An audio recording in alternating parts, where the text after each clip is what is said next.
បងប្អូនជនរួមជាតិជាទីស្នេហាថ្ងៃនេះខ្ញុំលើកឡើងមិនថាតែកម្ពុជាទេបណ្ដាប្រទេសនៅលើសកលលោកមិនទៅខុសគ្នាទេអត់ខុសគ្នាទេ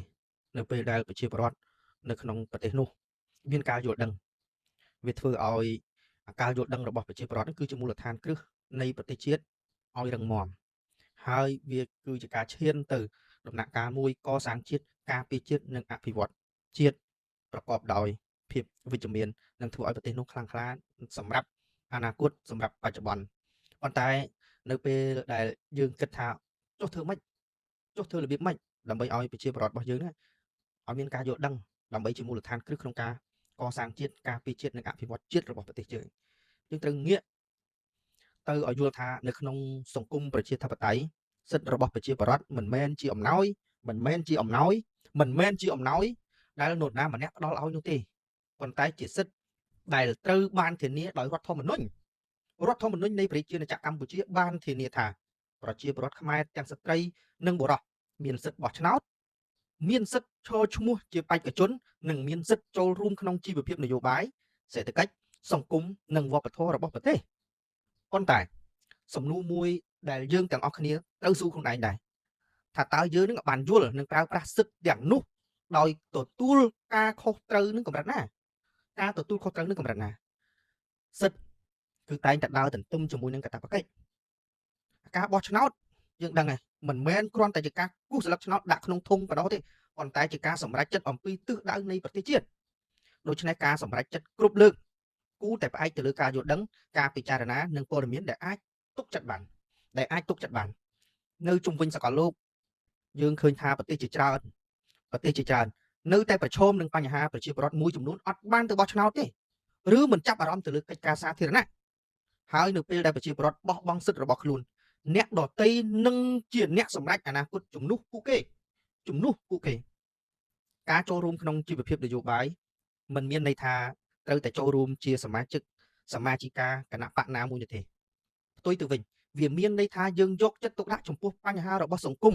សិក្សាព័ត៌មានឲ្យបានច្បាស់លាស់គោរពច្បាប់បញ្ចេញមតិដោយសីលធម៌ដោយសុជីវធម៌និងចូលរួមក្នុងការកសាងសង្គមដោយសន្តិវិធីនៅលើពិភពលោកនេះប្រទេសដែលរឹងមាំមិនមែនជាប្រទេសដែលមានអ្នកនយោបាយខ្លាំងប៉ុណ្ណោះទេប៉ុន្តែជាប្រទេសដែលមានប្រជាពលរដ្ឋរឹងមាំមានចំណេះដឹងនិងមានស្មារតីទទួលខុសត្រូវអ្នកនយោបាយគ្រប់រូបត្រូវតែស្ដាប់សំឡេងប្រជាពលរដ្ឋនិងឆ្លើយតបទៅនឹងតម្រូវការរបស់ពួកគេដូចជាស្អីខ្លះការអប់រំការងារសុខាភិបាលសន្តិសុខសេដ្ឋកិច្ចការការពារបរិស្ថានធនធានធម្មជាតិនិងការអភិវឌ្ឍប្រកបដោយចីរភាពហើយទន្ទឹមនឹងនោះប្រជាពលរដ្ឋក៏មានភារកិច្ចក្នុងការតាមដានវាយតម្លៃនិងផ្ដល់យោបល់ចំពោះការដឹកនាំរបស់អ្នកនយោបាយដោយផ្អែកទៅលើផ្អែកទៅលើអង្គហេតុផ្អែកទៅលើអង្គច្បាប់និងផលប្រយោជន៍ជាតិមិនមែនផ្អែកទៅលើការរើសអើងការបំភ្លៃព័ត៌មានឬអារម្មណ៍មួយពេលនោះទេយើងត្រូវដឹងទាំងអស់គ្នាថានៅក្នុងសម័យ Digital សម័យ Facebook សម័យ AI សម័យបញ្ញាសិប្បនិម្មិតនេះព័ត៌មានអាចផ្សព្វផ្សាយបានក្នុងរយៈពេលតែប្រមាណវិនាទីទេដូច្នេះប្រជាពលរដ្ឋដែលមានគុណភាពគឺជាប្រជាពលរដ្ឋដែលចេះផ្ទៀងផ្ទាត់ព័ត៌មានចេះគិតចេះវិភាគនិងចេះវែកញែកមុននឹងជឿឬចែករំលែកអ្វីមួយទៅកាន់បណ្ដាញសង្គមមួយនឹងរីកចម្រើននៅពេលដែលប្រជាពលរដ្ឋនិងអ្នកដឹកនាំសុទ្ធតែគោរពច្បាប់និងការទទួលខុសត្រូវចំពោះទូនាទីរៀងៗខ្លួនច្បាប់មិនមែនបង្កើតឡើងដើម្បីបង្ក្រាបអ្នកណាម្នាក់ទេប៉ុន្តែដើម្បីការពារសិទ្ធិបង្កើតសណ្ដាប់ធ្នាប់និងធានាបាននូវយុត្តិធម៌សម្រាប់មនុស្សគ្រប់រូបបងប្អូនជនរួមជាតិជាទីគោរពបងប្អូនជនរួមជាតិជាទីស្នេហាប្រទេសជាតិមិនអាចរីកចម្រើនដោយសារការរងចាំអ្នកដទៃមកផ្លាស់ប្ដូរនោះទេការផ្លាស់ប្ដូរពិតប្រាកដចាប់ផ្ដើមពីការផ្លាស់ប្ដូររបស់យើងម្នាក់ចាប់ផ្ដើមពីការសិក្សាការគោរពច្បាប់ការទទួលខុសត្រូវនិងការចូលរួមក្នុងកិច្ចការសាធារណៈដោយសន្តិវិធី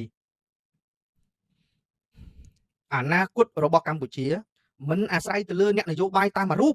ឬគណៈបកនយោបាយតែមួយនោះទេអនាគតរបស់កម្ពុជាអាស្រ័យទៅលើប្រជាពលរដ្ឋគ្រប់រូបដែលមានការយល់ដឹងមានសិលធម៌មានការគិតវែងញែកនិងដាក់ផលប្រយោជន៍ជាតិជាធំក្នុងនាមខ្ញុំជាអ្នកនយោបាយមួយរូបដែរខ្ញុំសូមអំពាវនាវដល់បងប្អូនប្រជាពលរដ្ឋទាំងអស់ឲ្យប្រើប្រាស់សិទ្ធិរបស់ខ្លួនដោយការទទួលខុសត្រូវគោរពគ្នាទៅវិញទៅមក គោរពច្បាប់និងចូលរួមកសាងប្រទេសកម្ពុជាឲ្យរីកចម្រើនសន្តិភាពនិងវិបុលភាពសូមគិតម្ដងទៀតមុននឹងជឿសូមគិតម្ដងទៀតមុននឹងសម្រេចចិត្តសូមគិតម្ដងទៀតមុននឹងបែងចែកគ្នាដោយសារតែនិន្នាការនយោបាយហើយលើសពីអ្វីទាំងអស់សូមគិតម្ដងទៀតដើម្បីកម្ពុជារឹងមាំគឺផ្ដើមពីប្រជាពលរដ្ឋដែលមានការយល់ដឹងបាទសូមគោរពនិងអរគុណបាទ